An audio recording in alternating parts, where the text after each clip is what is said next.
I'm very much honored to welcome you all on behalf of the Konrad-Adenauer Foundation. We express our special gratitude for our trustful cooperation to the Canadian Embassy in Riga, and especially to His Excellency Ambassador Kevin Rex for being with us tonight and opening this event. For this event, we were again overwhelmed with the registered participants. So we have got international guests from nearly 30 countries. This huge interest is both for us an incentive and an obligation. So many thanks to all of here in Zoom and to all who are following us on Facebook. Ladies and gentlemen, the fight over the melting Arctic, the evolving Arctic security environment. The topic for today we choose out of a special reason. For some people, it seems that the Arctic became game changer only recently. But if you look to the security environment of a longer run, you can see that the Arctic always was an object of geopolitical and geostrategic interest. Due to this, we focus with today's event not only of the actual situation, but as well a bit to the development which will show how important this region is and was even in the Cold War. The melting ice leads the discussion only to another dynamic. I think we are looking forward to an interesting discussion. Regarding this discussion already now, some remarks, please write your questions in the chat, and if possible with your country you're asking from and the institution. It would help. This event is scheduled for 1 hour with possible extension to 1 hour 50 minutes if there are still a lot of questions. I thank you for your attention, and now I pass over the floor to His Excellency the Ambassador of Canada, Mr. Ambassador Kevin Rex. Please take the floor. Thank you, Paldies, Elisabeth. So, Labdien, good evening, tere, bonsoir. My name is Kevin Rex, and I have the great privilege of serving as Canada's ambassador to Latvia, Estonia, and Lithuania. And let me say that it is an honor for me to welcome you this evening to this timely and what is certain to be stimulating event organized by Konrad-Adenauer-Stiftung, Baltic States, and the Latvian Transatlantic organization. The Embassy of Canada is proud to be a longtime partner with both of these organizations, and we thank them for their initiative on this important subject. People around the world associate Canada with the Arctic, and it's not just because our country is covered in snow for roughly half the year, or because we have the world's best hockey players, which we do. But the Canadian Arctic covers 40% of Canada's territory and 25% of the global Arctic. Now that's roughly 4 million square kilometers. And for my friends in the Baltics, I'll say that again, 4 million square kilometers, or about 40% of all of Europe's landmass. The region is home to more than 200,000 inhabitants, more than half of whom are Indigenous. And the Arctic is a fundamental part of Canada's identity, a major driver of our prosperity, and a crucial element of our national security. In Canada, we say that our country stretches from sea to sea to sea, from the Atlantic to the Pacific to the Arctic Ocean. And for centuries, explorers have tried to sail along Canada's Arctic Ocean coastline, trying to find the elusive Northwest Passage. But time and time again, the vaunted ice would block their path. But now, in the 21st century, that ice is melting due to climate change. And this phenomenon raises significant challenges, not just for Canada, but for the world. Many nations below the Arctic Circle still recognize and value the strategic importance of Arctic waters. Consider how Estonia has applied this year to become an observer on the Arctic Council, and how Latvia wishes to follow suit. The geopolitical, economic, and scientific impacts of what happens in the Arctic Ocean can easily flow southwards into the Baltic Sea. Thus, the security interests of northern countries like Latvia and Estonia connect with those of Arctic states, such as Canada. And I make this statement with much conviction, as I am proud to be the representative of a country that has deployed more than 600 soldiers to Latvia, Canada's largest operation in the world, as part of NATO's enhanced forward presence. And joining us today is Professor Robert Huebert, or as I would say, Huebert, is a foremost expert, and he's a foremost expert studying these trends. He's at the University of Calgary in Alberta, where I'm very proud to say all of my family lives. And Professor Huebert is both a research associate at the Arctic Institute of North America and Associate Director of the Center for Military and Strategic Studies, which I had the pleasure of visiting about 10 years ago. And this combination makes him especially qualified to discuss security issues in the circumpolar region. He was a member of the Canadian Polar Commission for 5 years, which is the primary polar knowledge agency that advises our elected leaders.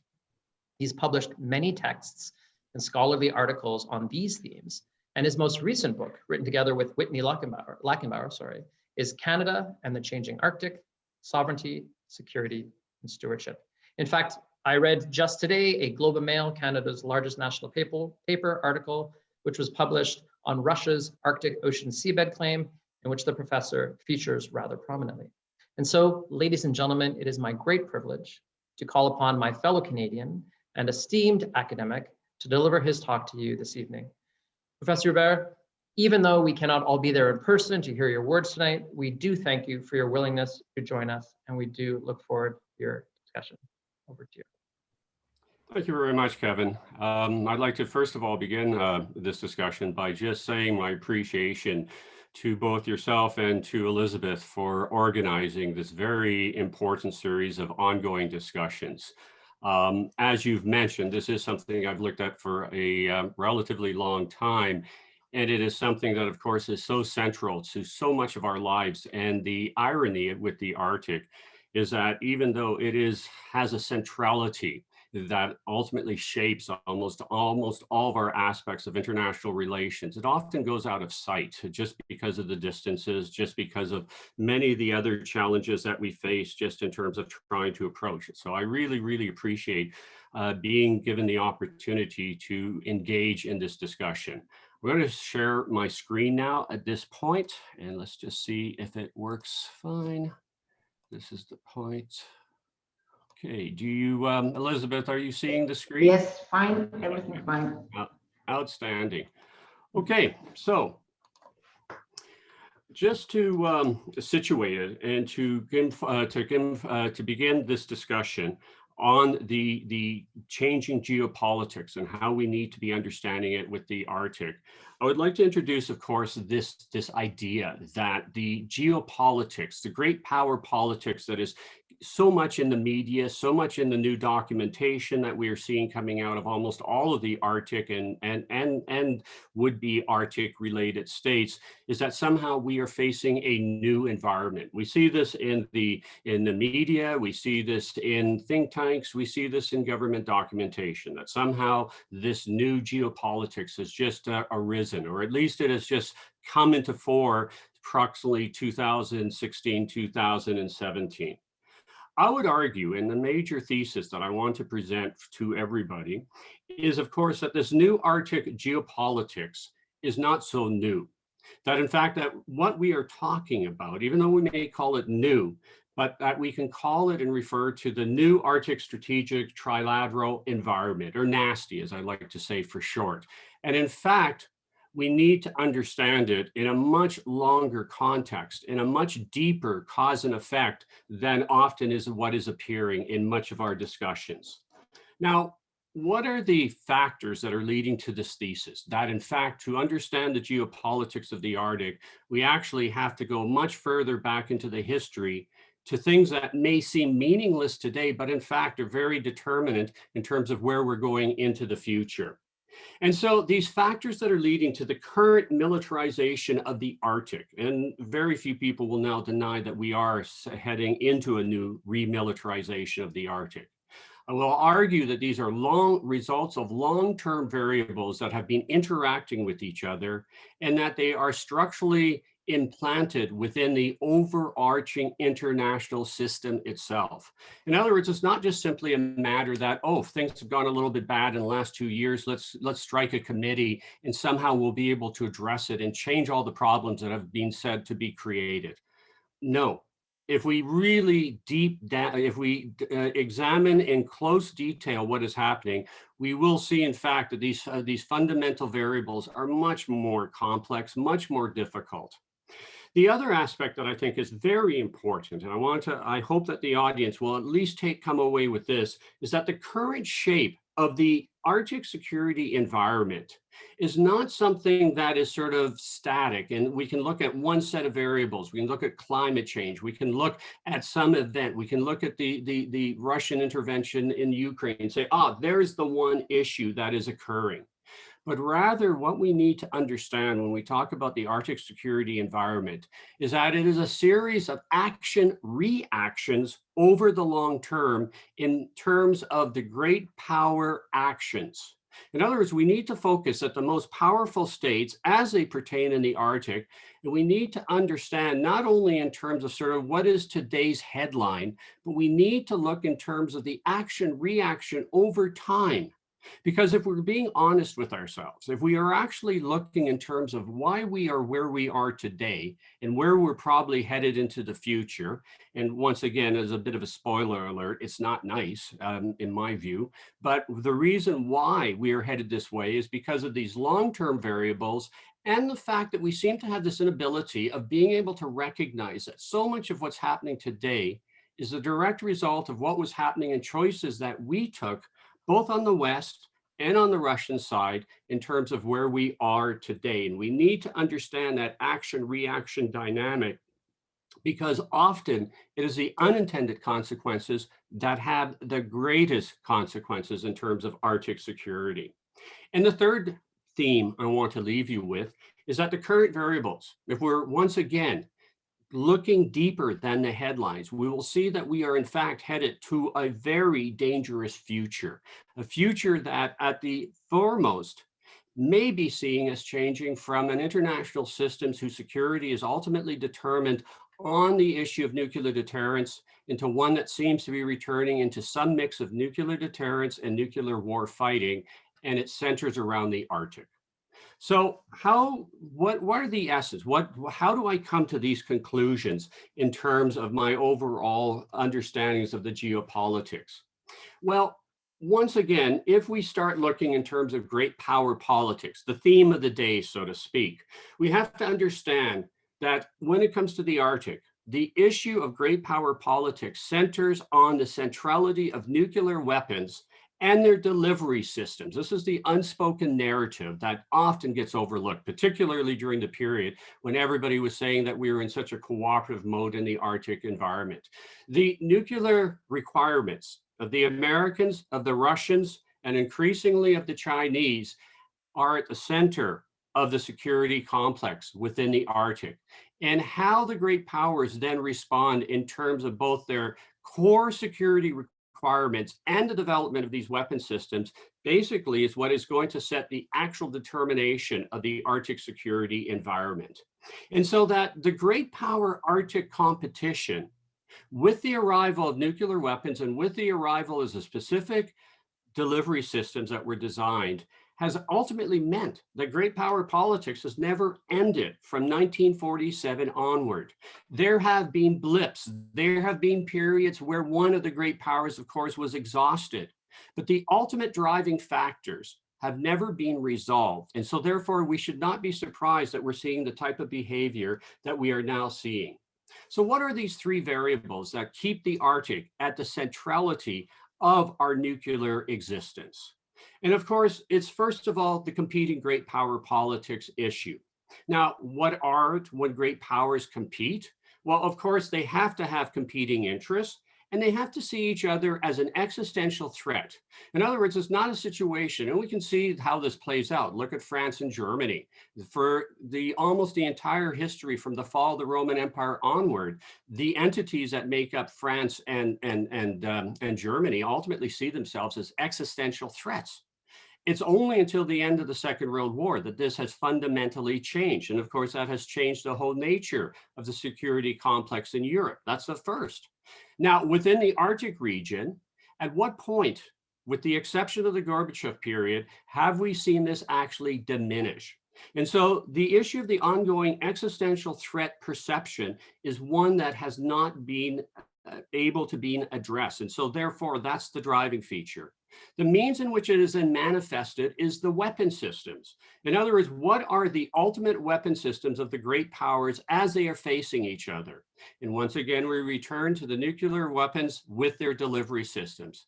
And this brings us to the third factor and why the Arctic is so central, is that when you bring in the existential threats, the great powers that are involved in our current system, Soviet Union / Russia and United States and its NATO allies, and with an increasing arrival of China, and then we look in terms of the delivery systems, that is, of course, nuclear weapons with the missiles, and of course, and submarines, and then we get into geography. And therefore, the Arctic is at the center. So the Chinese provide us with their Arctic white paper when they're talking first about being a near Arctic state. They provide us with a real good imagery of exactly what is driving the feature. And when we look, of course, of what the Chinese and their justification for being a near Arctic state, they do make the important point. When you draw in the three central great powers of our modern international system, it's Russia, United States, and China. And once again, I think that the imagery that they present makes a very important point in why, of course, the Arctic remains such a critical and central location. So what are the phases of the Cold War, and what do we need to understand and take away as we try to move into the future? Well, first of all, the first phase, of course, was the beginning of the Cold War, the period between 47 and 62. The second phase was a stabilization of the great power politics. And that, of course, is the period following the Cuban Missile Crisis up until the fall and collapse of the Soviet Union. Phase 3 was probably the one point in time in which perhaps we might have dealt with both the existential threat perception that existed as well as the weapon systems. And there were very significant efforts to do so, but they were ultimately unsuccessful. And that is the period of the breakdown of the Soviet Union. Phase 4 is when the Soviet Union / Russia then, of course, begins the rebuilding as a great power. And that not coincidentally overlaps with the arrival of Putin as the increasingly authoritative leader of Russia. In phase 4, we move into the rebuilding of the Russians, and it moves us into the current phase, phase 5, which of course is the explicit resumption of great power rivalry. And that begins in 2014.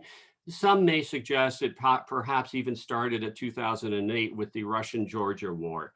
But once again, we get the understanding of where it goes. So what are the key issues that we need to understand looking into the future?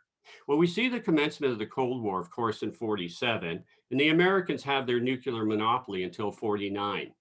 In the period between 49 and 62, though, we see both the Americans and the Soviets developing nuclear weapon systems that they're not quite convinced are only for deterrence. You can go back to Bernard Brody and all the other writers, and you can see that a lot of people were still thinking in terms of nuclear war fighting. So this is the period when we're not entirely certain. But if deterrence / nuclear war fighting was to break out, the Arctic, with the positioning of the Soviet forces and with the increasing American forces, would have meant that the Arctic would have been the central location. Now, once again, it's not fighting over the Arctic. You're not having a fight to seize Santa Claus or anything along those lines. But the geography meant that this location was at the central element of where any of the conflicts would either be withheld or would be commenced. And so for the Western states, of course, it was NORAD, it was Thule, it was the detection of the Soviet missile systems. For the Soviets, the importance of the Arctic became clear, particularly as their submarine forces were developed. And the Kola Peninsula, of course, becomes one of the most militarized regions of the entire international systems. They go submarines, then they have to have an aerospace to protect it. They have the bombers that continue to be as a backup as part of their triad. Now, we move into the second period, the 62 to 89. We have the Cuban Missile Crisis that convinces the leadership of the Americans and the Soviets that nuclear war fighting is now off the tables, or at least they're making statements to the extent. And we enter the period of détente, where we have stabilization. This is where we forget about the Arctic, but the Arctic, if nuclear deterrence is to be maintained or to occur, if it was to break down, it was, of course, within the Arctic region. That was at the centrality of this ongoing stabilized international system. And so the Arctic, for anybody that was following closely, remains central, but it goes off the agenda. People think it stops existing. For the US, NATO, it is, of course, the issue of missile detection and sea denial, stopping the Soviet Union from making the inroads into the Atlantic through the GI-UK gap. So these are the two focuses, but the ultimate emphasis is one of stabilization. The Soviets increasingly build up their capability in their northern fleets, the SSBNs and the northern bomber bases. So it's stabilization and is focused on deterrence, but it is still the ultimate determinant between the two countries. Now we move into the third period, the breakdown of the Soviet Union, and the one period when we might have been able to see the two core variables out of the three being broken away. You're never going to change geography, but we see Gorbachev trying to end the perception of existential threat. And to a certain degree, he becomes successful. We see the Murmansk speech, we see discussions in terms of how to allow things such as the Arctic Environmental Protection Strategy go forward. The Soviets are, of course, willing partners to come on board. That ultimately morphs into the Arctic Council. We see the economic collapse of the Soviet Union. But here's a critical point, and this is a counter to a large degree. Very understandably, many of the Eastern European countries, and including, of course, the Baltic states, see this as an opportunity not only to break away from the Soviet Union, but also to seek further security guarantees through membership economically through the EU and through NATO. The most important, and me and Elisabeth have had very rich discussions on this particular point, is of course when NATO then allows the Baltic states to have entry into the NATO alliance. This, of course, is one of the major factors that probably, and once again, we're not entirely certain, but probably more or less started to derail the Gorbachev efforts to try to end this existential threat perception of each. In other words, once again, anyone who knows the histories of the Baltics understands fully why, of course, all three countries sought membership in NATO. If I was a leader within the three countries, that would have been my top foreign and security policy. And so once again, I'm very sympathetic to that. But the impact was, of course, that for the Soviet Union / Russians, that was the whole theme of encirclement. And so on the one hand, we see the Soviets trying to reach out. We see, of course, within the West, us trying to reach out, expand democracy, improve security, but they're at counter forces. Once again, we get into this action-reaction. We see a real effort to break the nuclear weapon delivery systems. And in particular, we see the huge amounts of money that Norway, United States, and United Kingdom provide into what is known as the AMEC, which basically allowed the Soviet Union to successfully and safely decommission their Cold War nuclear submarine fleet. There were huge amounts of money put. Canada eventually came on board through the G8. And so there was a real effort to try to break the cycle of the nuclear weapon systems that were in existence. There was also the recognition that this not only represented a traditional military threat, but also an environmental security threat. And so the way of thinking, the way of approaching it, real monies were expended. But if you look at the overall political impact of AMEC, one of the confounding elements of it is it was almost like it never occurred. In other words, people are, of course, focused on the successes of the Arctic Environmental Protection Strategy and the Arctic Council for multilateral creations at this point in time. But very few people, Sherry Goodman is probably the only person I really know who really extensively said, look, this is a major contribution for breaking the relationship, the adversarial relationship here. We're willing to spend real monies on helping the Soviet Union / Russia. But the net effect of this was ultimately, as soon as the Soviet Union, Russia was able to recover economically, was almost like, thank you very much. Now we're going to rebuild. And in fact, we can see when they resume the construction of the Dori Buryatsky class submarines continues almost without a break from this point in time. In other words, there was an opportunity, I would argue, and that shows how much the system is locked in place. And so we see this, we see an effort to develop a series of nuclear weapon treaty series. We see START, INF, SORT, but we also see the Americans walking away from the from the ballistic missile treaty with the Soviets. So in other words, it's sort of like a step forward, step backwards, but we see the difficulty, even though from a political perspective, this was probably the only time out of the entire existence of the system that I would argue that we had the opportunity to perhaps change things. But once again, it shows how powerful these variables are. So we get into this period now of 207, 214, and this is, of course, Putin makes it clear. He makes a statement. The German chancellor is there. It's the Munich, the Security Council. The American Secretary of Defense is there. And he says, look, you've taken advantage of us. We are a great power, and we're going to do what great powers do, which is not to agree with you anymore. You had the point in time that you had our attention, but not anymore. We see the centrality from a geoeconomic perspective. One of the first things that Putin then also does is he rebuilds the Soviet or the Russian economy. By now it's Russia, by virtue of its Arctic oil and gas. And so we see the parts coming in. In other words, Putin's not lying to us when he tells us. A lot of people discount his speech actually at Munich, but he's serious, and we know that in fact that is what he did. We know that the oil and gas is what drives the recovery at that point in time. And not surprisingly, even though people in the West basically discounted it, the Russians begin and resume their long-range bomber patrols in 2007. They resume serious SSBN patrols in 2008. They have great difficulties with their remaining submarine force, but they are determined to do it. Most people's attention, are sidetracked. They do a very good job of getting our attention away with the planting of that flag up in the North Pole. Everyone was, focused on that. And at the same, nobody paid any attention to the bomber resumptions and the submarine patrols. So if you want to have an issue of misdirection, I would suggest that they thought this through really well, and we fell for it, to be quite frank. We have the resumption, and this is the part that gets missed in the literature. It is at this point in time that these weapon systems that the Americans now introduce as the major factor explaining the return of great power politics to the Arctic. It doesn't matter which one, the hypersonics, the Poseidons, whatever.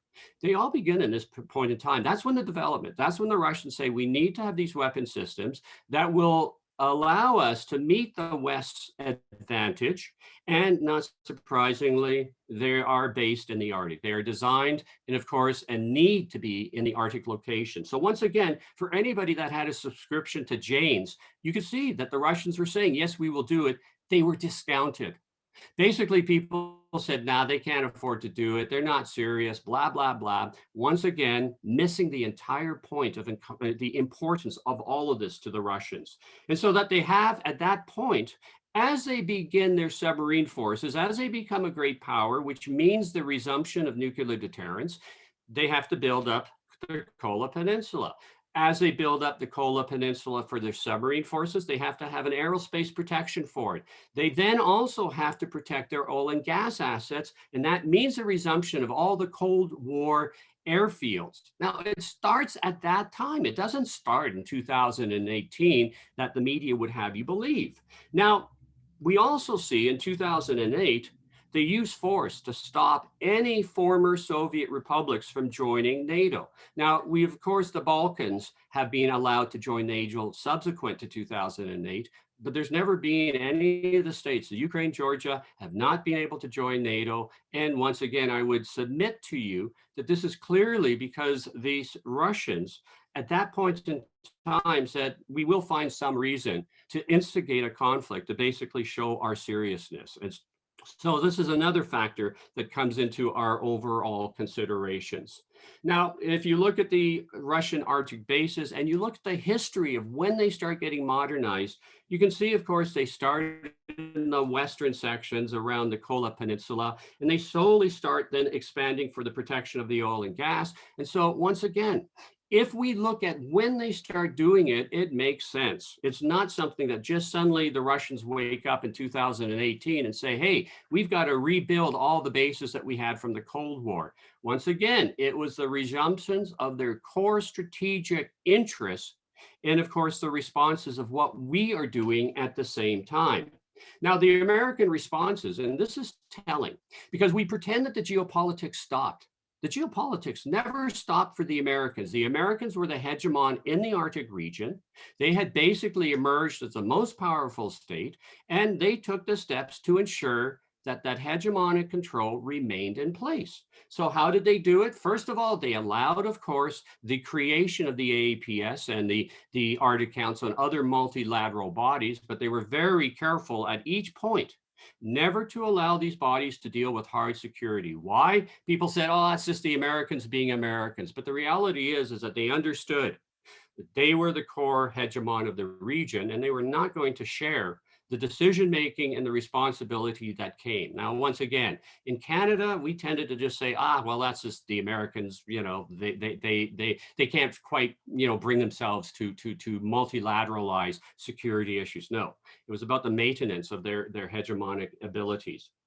The other factor, and this is another thing that we always tend to dismay, the international system itself never lost one of the core elements of how the system functioned, and that is the use of force to make your determining feature in areas of dispute. Now, it gets caught up with the 9/11, it gets caught up on the war of terrorism, but the reality is if when you take a step back, what the Americans and its allies, and that includes Canada, because Canada was there at Afghanistan, is that we demonstrate that the international system, the ultimate determinant of how to resolve an issue is through the use of military force. In other words, there was no cosmopolitanism. There was no sort of international liberalism. When a core security threat was threatened, we saw the West still was using military force in 2000, 2003. So that doesn't get interrupted. And that becomes an important message that, of course, both Russian and Chinese policymakers take and understand.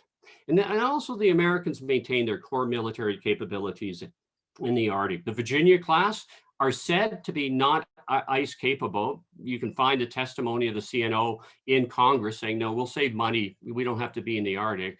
Anybody who's seen any of the ice techs and knows that the Americans made sure every single block of the Virginia class can surface in ice. So that seems pretty ice capable to me.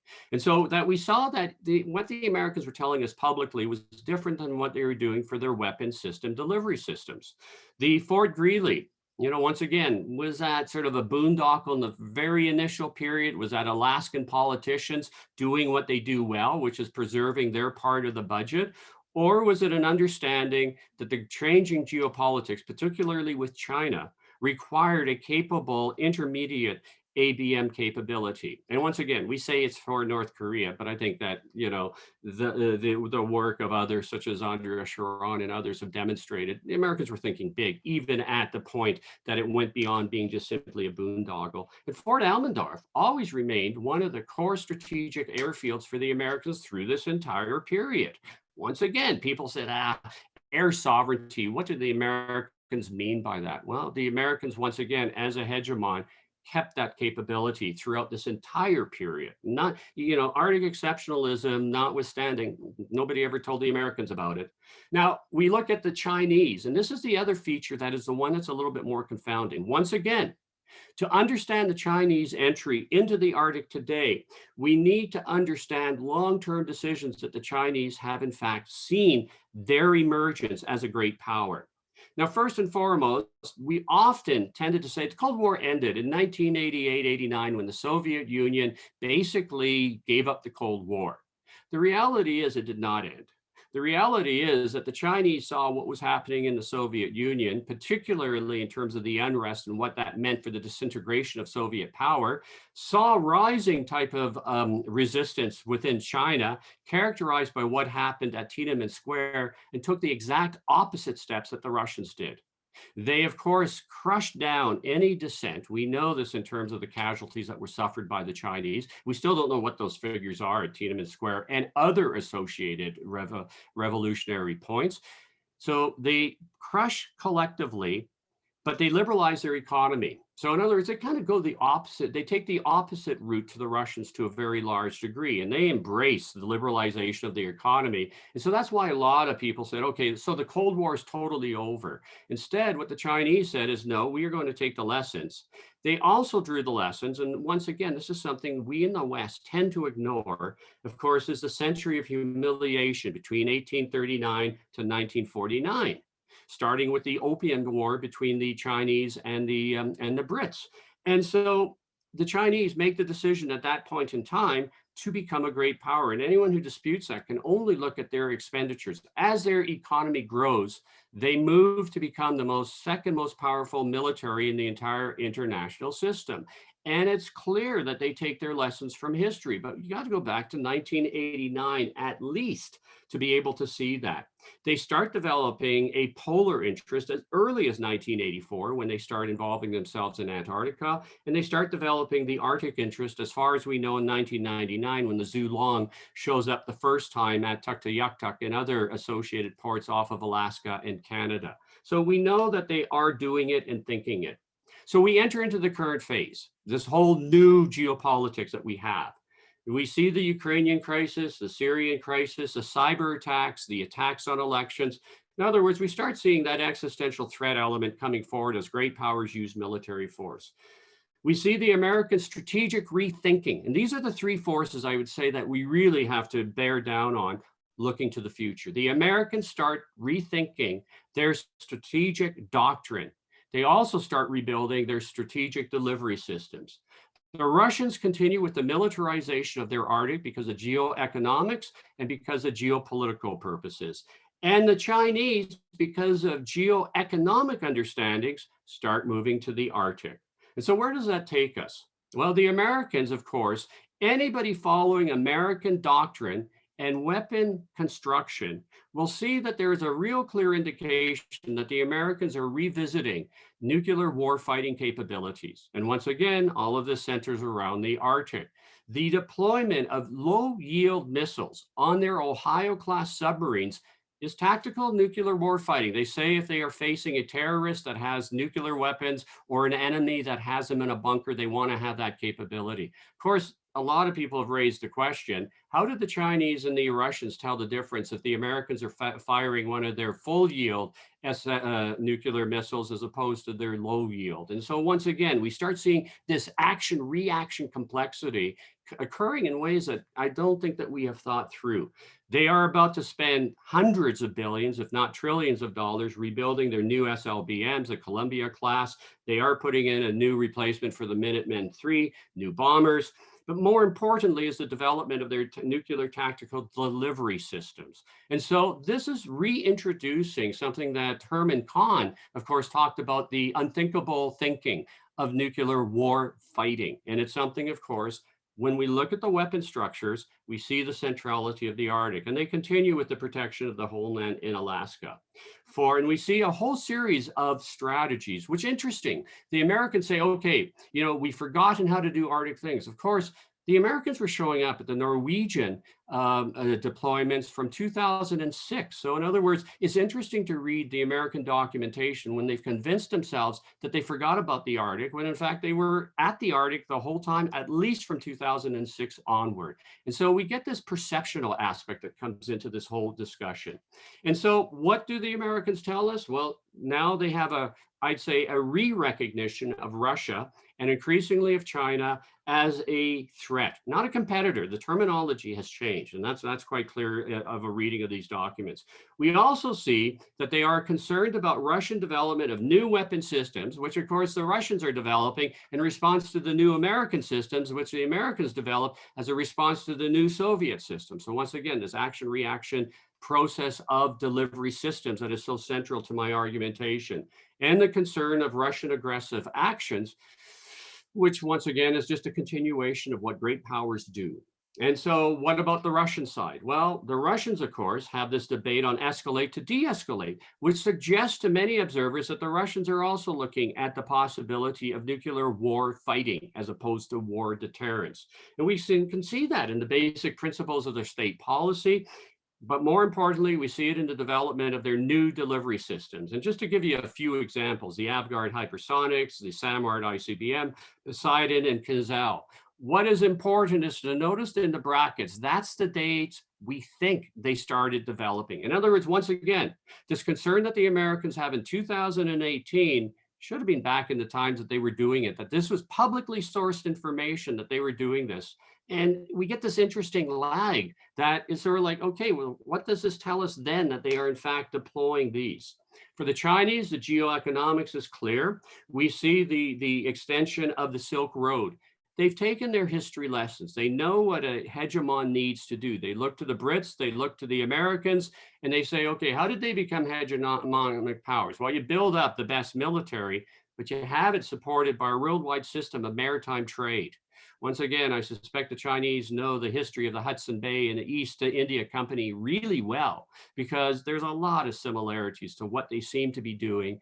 And once again, the Arctic, of course, is a central element, not the only element, but to do so, they need to have a military that can then sustain it, just as the Royal Navy supported the Hudson Bay and the East India Company, and the American Navy, of course, supported the liberalization system that was introduced after the Bretton Woods after World War II. So too, the Chinese, we see, are developing the capabilities of taking what is now numerically the largest Navy in the world and are starting to increasingly give it an Arctic capability. Now, it is not as central as it is for the Russians or the Americans, but they've obviously taken the lessons of Mahan to heart, which is to say, you cannot ever allow your peer, if you are trying to be the hegemon, to have exclusive entry into a certain area. In other words, this introduces very interesting concepts of sea denial.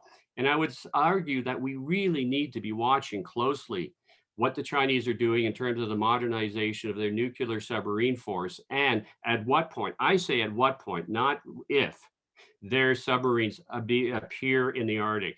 They will be a greater threat to the Russians. And once again, I am in the strand of thought, using geopolitics, this alliance that the Russians and Chinese have today is one of convenience. It is not one that is going to be lasting in the long term. And many have argued, Adam Lajeunesse, for example, has argued very convincingly, along with Tim Choi, that the greater threat of the submarines is to the Russians rather than the Americans. And I am convinced by that argumentation.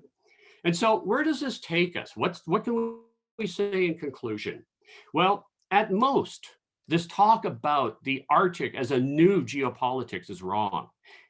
At a minimum, we can talk about it as regaining its importance in 2014. And I would argue that brief period between 1987 to 2004 probably never was going to really change the fundamentals of the system. And so basically from 1947 onward, it was the most critical geopolitical environment. Once again, because it's out of sight, it's out of location, information can be controlled. The world forgot about it most times, but it never stopped being the critical point.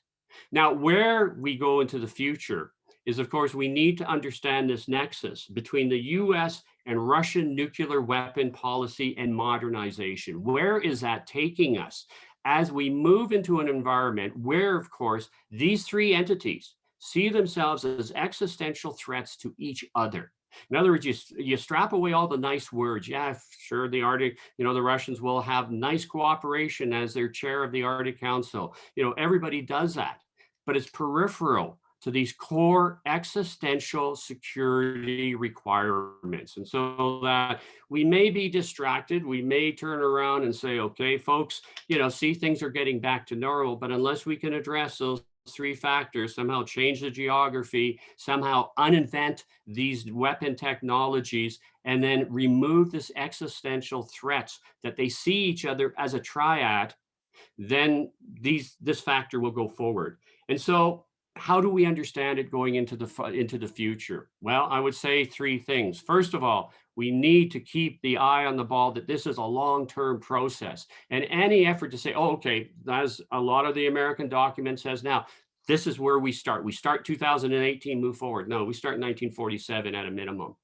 We have to understand that our actions, both direct and indirect, will have an impact on the Chinese and on the Russians. And we need to understand that in terms of controlling. There's some things, once again, the entry of the Baltic States into NATO, once again, something I support, but we have to recognize what is the impact that has in the long term. And third, the weapon systems will not change. The SALT treaties demonstrated that you can stop it for a little while. You can sort of, put a little bit of a lid on terms, but remember, after SALT 1, immediately everybody starts going for the technological edge. And that's why SALT II had to be introduced. And so that this is the genie that can't be put back into the bottle. And I would say that the technologies are something that we combined with hybrid warfare and these other elements that are coming into our understanding make this environment that much more dangerous going into the future. So it's not a pretty picture, but it's not an impossible one if in fact we take the time to understand it under these contexts. Thank you very much.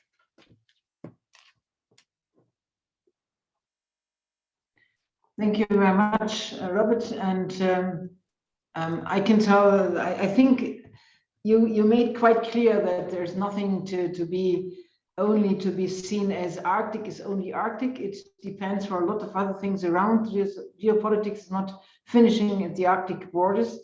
And we already have got some questions regarding the Arctic. So please, question to all participants, request, please put your questions in the chat. So there's Adita Parekh from the Takshashila Institution in Bengaluru, India. Sorry about the pronunciation.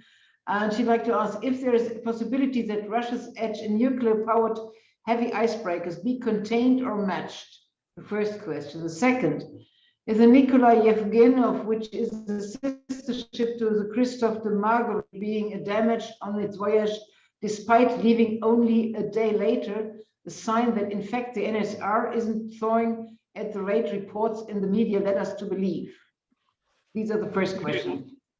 Yeah, for the first question, of course, often, and this is where some of the superficiality comes in terms of the discussions. People will count hulls and say, look at how much greater the Russians are in terms of icebreaker capability. Part of the reason, of course, that the Russians have, in fact, never stopped from, well, we can go back to, what was it, I think it was 32 when they first started seeing the possibilities of the Northern Sea route as a commercial point of actions.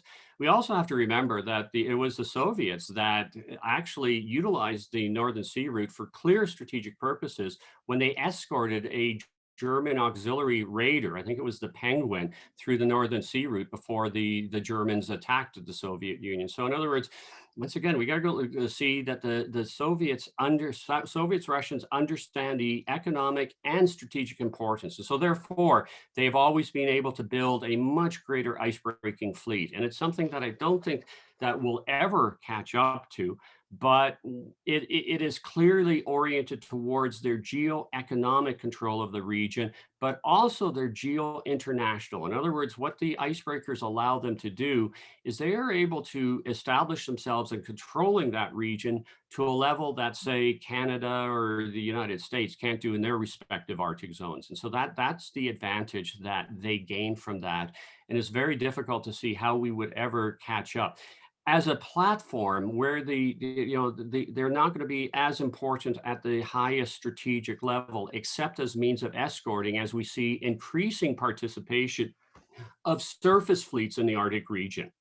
In other words, one of the things the Americans have started doing through the standing up the Second Fleet, the sending of both the Theodore Roosevelt and I believe the Truman past the Arctic Circle, is that we are obviously seeing an increase of NATO participation. We will see surface fleet vessels of the Chinese increasing at the same time, and those icebreakers become important in that context. Now, you'll have to repeat the second question. I didn't quite catch all of that. The second question is very special, I would say. Is the Nikolai Yevgenov, which is a sister ship to Christoph de Marguerite, being damaged on its voyage despite leaving only a day later, a sign that in fact the NSR isn't thawing at the rate reports in the media led us to believe?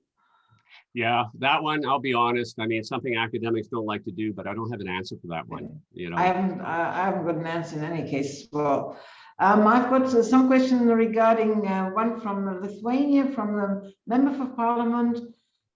Year's place in the Arctic, Naima Andrikiene, Member of Parliament in Lithuania. Year's place in the Arctic. Is the EU as an Arctic actor, first of all? That was first question. And secondly, what could be a viable EU Arctic strategy towards Russia and China, both being serious problems and challenges? And I think this goes quite well with a question from Markus Statthaus from Germany. He is at the moment working for the German Bundestag for the green fractions. How do you see the Europe's role in the Arctic?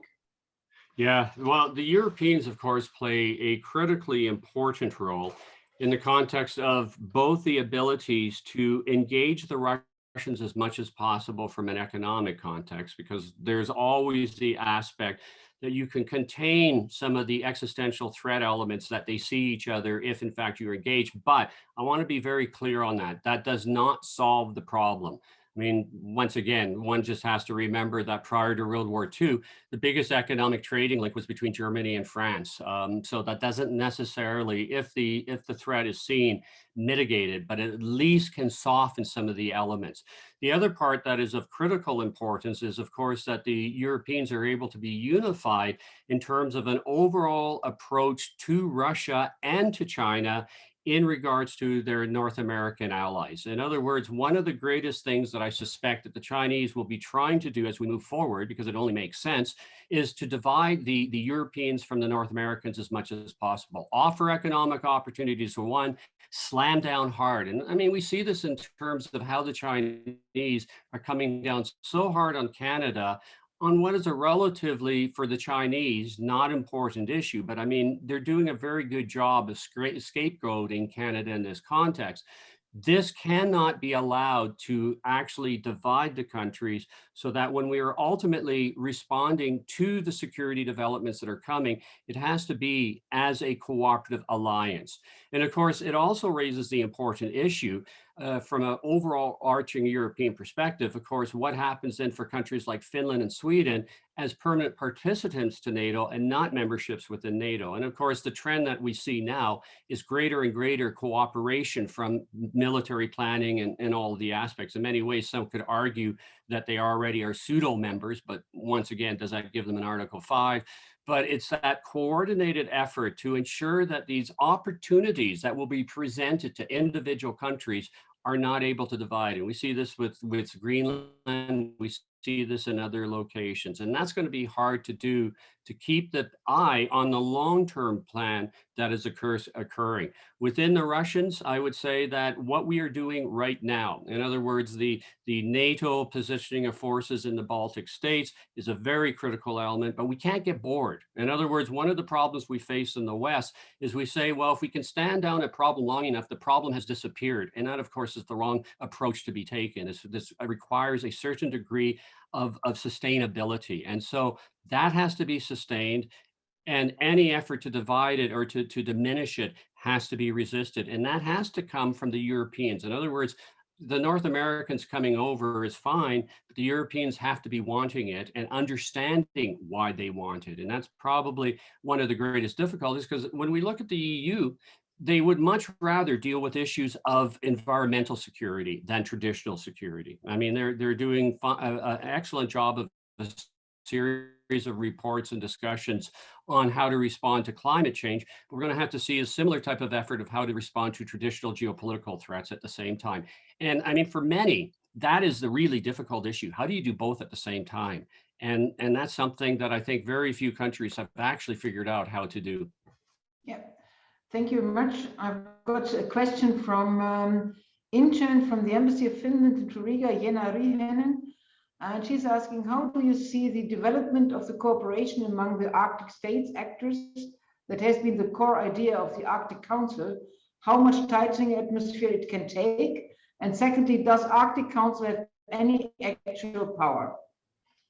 The Arctic Council's critical power is in information creation, because if we look at the history, and I mean, once again, people forget their history. A lot of, and everyone starts at the creation of the Arctic Council, when in fact the works of the Arctic Council starts, and Finland deserves full credit for this, along with the cooperation with Canadian diplomats, but for the creation of the Arctic Environmental Protection Strategy. And the AEPS was critical for setting up the understanding that you needed to look at the Arctic and not assume that we understood anything about it. And I think that the real power of the Arctic Council, and we can, once again, you look at it through the history, is that we see the 4 working groups creating the questions that then ultimately start resulting in policy cooperation reaction. And so, we see the first understandings of a global appreciation of climate change comes from that Arctic Council report back in 2003,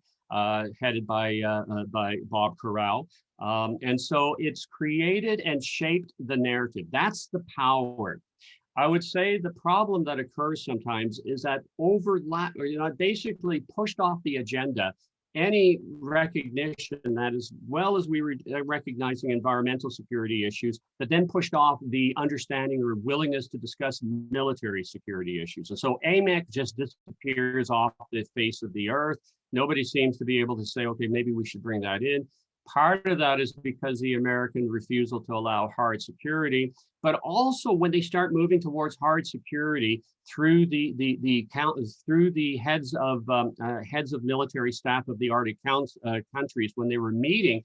Remember, one of the issues that they wanted to do was the Russians started their long-range bomber patrols, and the Canadian head of military says, hey, why don't you just give us prior notice and let's give meaning to this body. And of course, the Russians shut that down, said, no, we're not going to give you prior notification. And so I think what it's shown is that from the military side, so it's sort of like a dumbbell. You got one side really powerful, really good, and it is powerful, and the other side missing. The problem is, of course, as anyone doing a workout knows, that when you don't have equal weights on your dumbbells, you end up a little bit misshapen. And I think that is where they don't have power. But where they have power, it's been a really good point. And the other point I'd bring out, until the creation of the United Nations Declaration of the Rights of Indigenous Peoples, the Arctic Environmental Protection Strategy and the Arctic Council were the only international bodies that actually recognized Indigenous people. So once again, it gave a human security element that didn't exist anywhere else in the entire international system. And so that's powerful too. But where the power doesn't come in is, of course, is this misperception that the geopolitics never counted or existed. Nor could it, though, because of the American hegemonic reality. The Americans weren't going to allow it. And so we needed to appreciate that instead of pretending that somehow, okay, that was just an issue that didn't come. So that's where the Arctic Council not only is not powerful, but actually, I would say was problematic in terms of the narrative that we needed to keep going. Another question from Latvia. What consequences military build-up in Arctic can bring to North Atlantic lines of communication between North America and Europe? Oh, this is the one that gets so difficult to understand, because to start off with, one of the issues that we have failed to really, at least in terms of the publicly open sources, one of the critical lines of communication, of course, is cable protection. We know that tragic accident of the Russian submarine, when they had all those captains on board, the very deep diving submarine that they had, that is for cable warfare, for tapping into cables, for disrupting cables. We all think that we get all of our communications through satellite, and the reality is it's 95% through Europe and North America goes through cable. The Russians are developing a clear capability of being able to engage in that form of conflict going into the future. They're probably just tapping right now, but they probably have the ability to cut. And that's something, of course, that I think that NATO, if we're not paying more attention to it, we definitely have to be getting more. The other part, though, that comes in, and this is the part that becomes so problematic, and that is the cyber warfare that is now being conducted, and that ability to disrupt and basically divide countries. One could argue through some of the lessons learned from Cambridge Analytica how well the Russians have gone for being able to use social media to divide the Brits from the EU. If they can do it from Britain and the EU, and assuming that some of the literature is correct, that in fact Cambridge Analytica and others were specifically designed to try to create those wedge issues, we can see also that we need to also, and see, this gets into the broader picture that when we talk about the Arctic, we can't do so unless we're talking about how we respond to the Russians in terms of hybrid warfare, cyber warfare, and all these other elements, because once again, we get to that issue of divide and conquer. And so the ability physically to defend the cables, the ability to, of course, defend our satellites for communications, and the ability to respond to cyber warfare are all three of the elements that are ongoing right now. And it's the manner in which we need to be able to have that ability to defend against it, because the Russians, of course, being a continental power, don't have to worry about attacks on them as much as they have the advantage of attacking and dividing North America from Europe on that. Rob. And there's another question, so I think we have to extend a bit of our time to 15 minutes because we have still some questions left. From Duncan de Plet from Loughborough University. Hello, Duncan, you have been with us last time. Some argue that despite all the increased military interest and activity in the Arctic, it is not in any way comparable in scale and intensity to what was seen in the Cold War. How would you respond to this? Are the raw numbers misleading? Well, one of the problems that we have is there's always a tendency to want to sort of count systems. So in other words, you turn around and count how many submarines, you count how many missiles, you count how many bombers.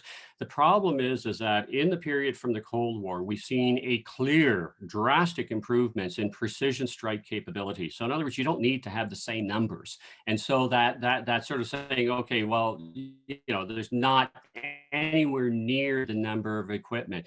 It's the intent and precision and capability that you have to be looking at. And so it's absolutely correct to say that in terms of overall quantity levels, the Cold War had a lot more weapon systems, but they were going to miss. I mean, basically, a lot of the systems that were going to be fired, we had not entered into the precision capabilities that we have today.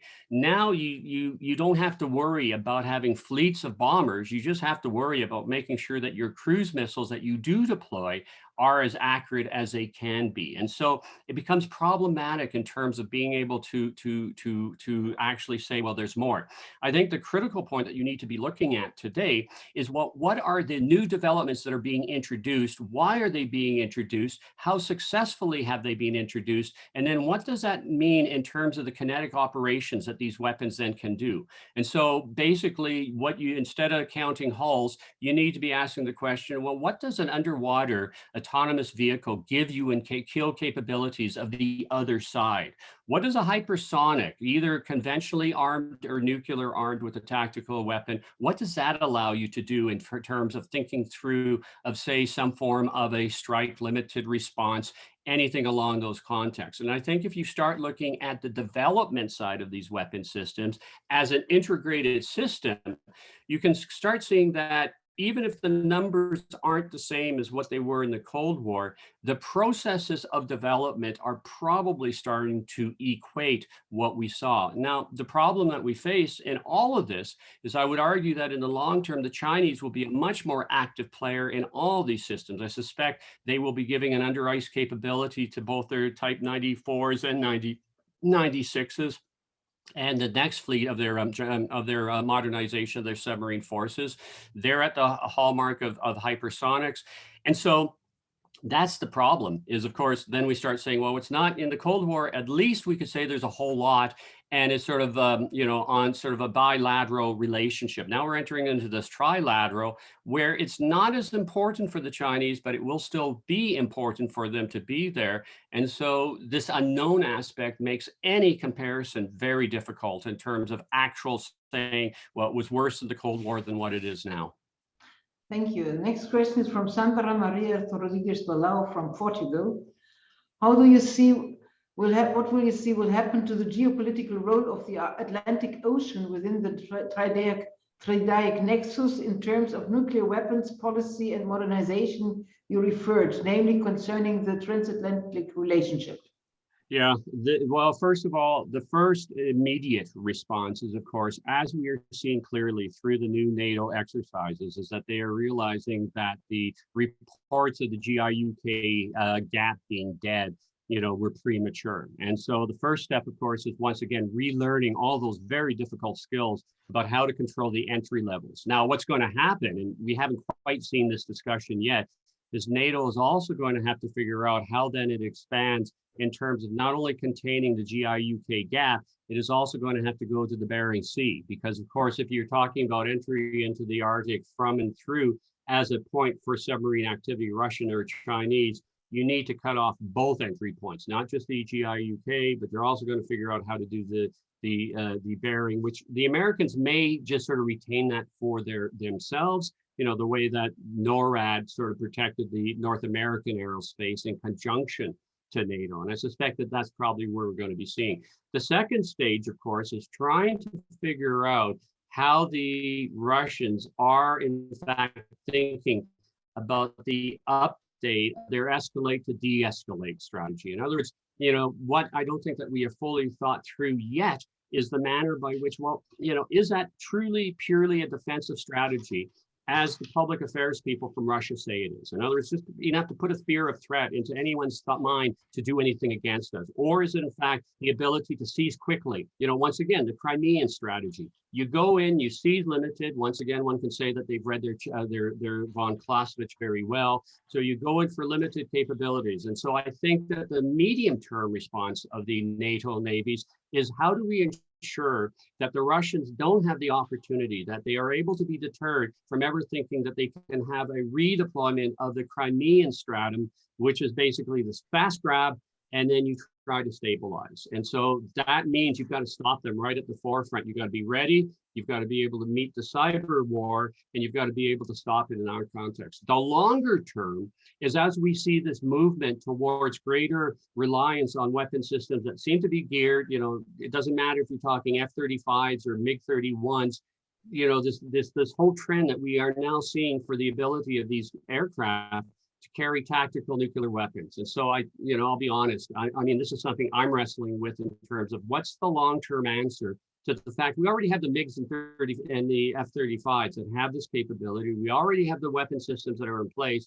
What then does that mean for the next stage? And how do we contain that? Is the arms control the answer? And I don't think that that's the answer, but if we don't have arms control or some type of regime, what then is the response? And that, I'll be honest, that's something I don't have an answer to.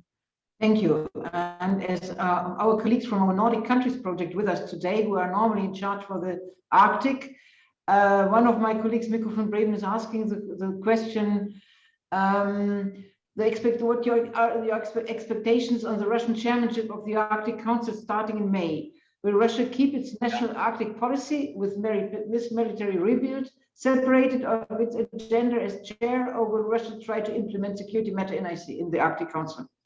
Well, I think that if I was a Russian, what I'd be doing is I'd be trying to just basically convince everybody that we're back to phase 3. I'd be trying to convince everybody that, yeah, we're cooperative. We just want to be working with everybody, and there's nothing to worry about us. And oh, by the way, can you get rid of this this awful sanction regime that we have in place? If we're going to cooperate, if we're friends, why have it? So from the geopolitical, I would say that we need to be expecting a full-blown love offensive from the Russians on this context. And I think that we go into eyes open. Where it is in our advantage as a unit, I think, yeah, absolutely. If we can turn around and say, yes, we can maybe expand cooperations, particularly when it comes to issues of environmental security. But by the same token, not allow that charm offensive to divide countries when it comes to Russian issues. In other words, don't start having this discussion that, given the fact that the Russians still remain in Crimea, you got to keep the sanction regime in place. I mean, to say, okay, well, enough time has gone and let's lift the sanctions and let the oil and gas and go and let bygones be bygones. That becomes the problem. So I think that on the one hand, go in open-eyed in terms of what will be offered in terms of a new regime, but recognize that if it does not address the core underlying security realities, be very careful about doing anything that divides the Europeans from the North Americans, or even divides the Europeans amongst themselves. Thank you. And another question from Laima Andrikiene, who did it once before. 7 days ago, CNN reported that satellite images show huge Russian military buildup in the Arctic. What was it? First of all, then secondly, the question, which I think a lot of people are already discussing, with all the Soviets and Russian use Arctic as storage of the nuclear waste, also testing field for Russia's newest weapons. Does the Society of Democracies have the instruments to fight against this short-sighted behavior in order to avoid environmental catastrophe? Yeah, I mean, the issue of storage of nuclear waste is a problematic one. Even in Canada, we're dealing with it. It turns out our former prime minister was actually with some people the possibility of having some form of waste storage in Newfoundland in Canada. Now, I don't know where that is going, to be perfectly honest, on that particular context. But in terms of this buildup, one of the greatest difficulties we face in trying to come to terms and actually understand the so-called buildups, a lot of the reporting in Jane's and others, this buildup is not a build, it's a continuation. In other words, once again, satellite imagery as early as 2010, 2011, and I remember some colleagues sending me pictures.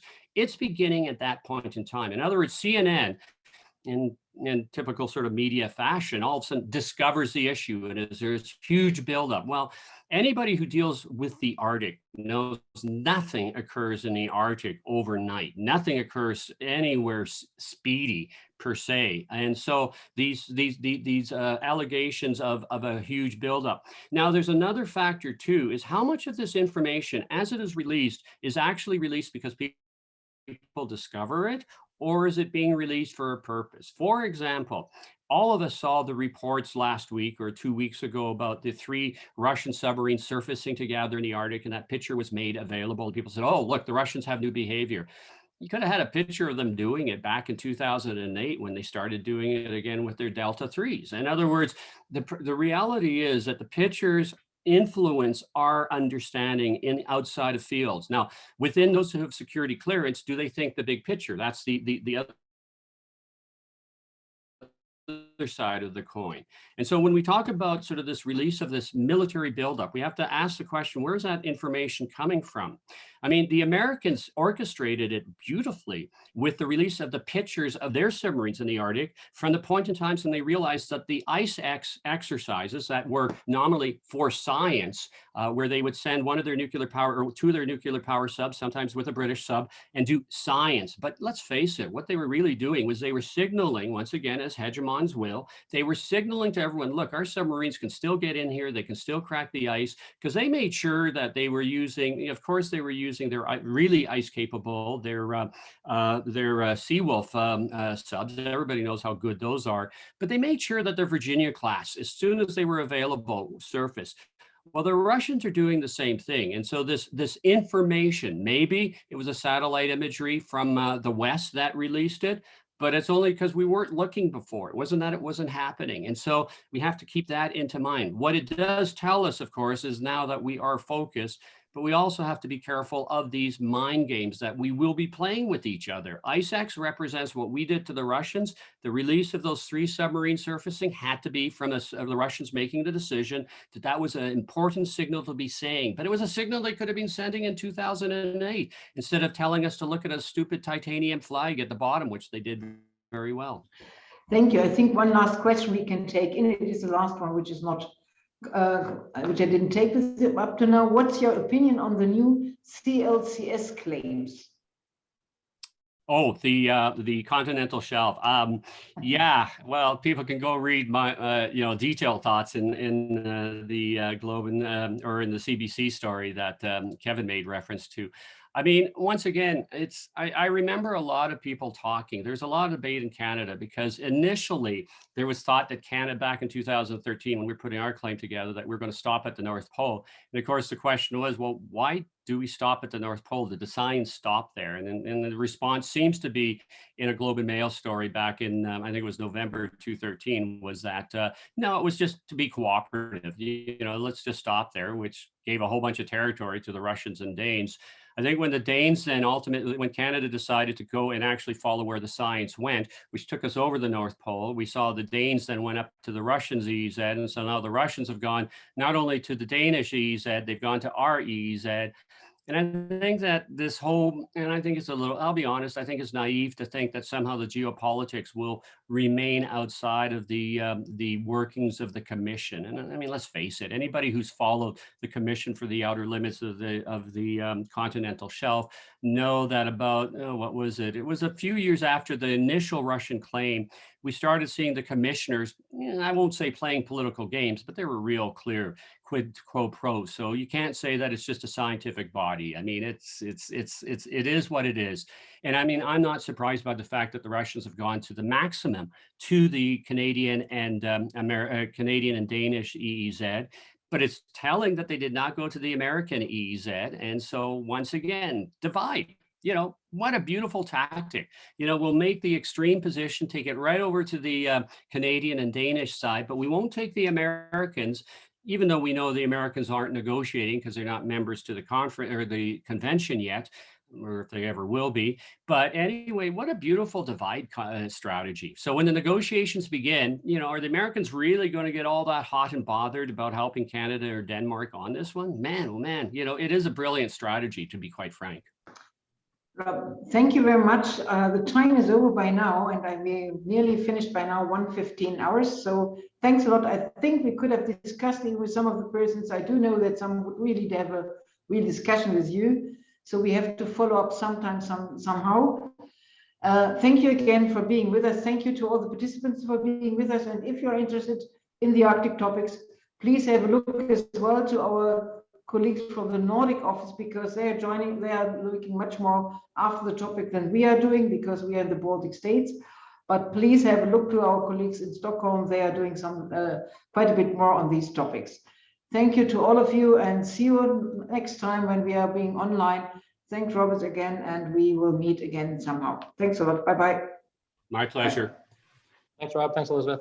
Bye, everyone. Bye.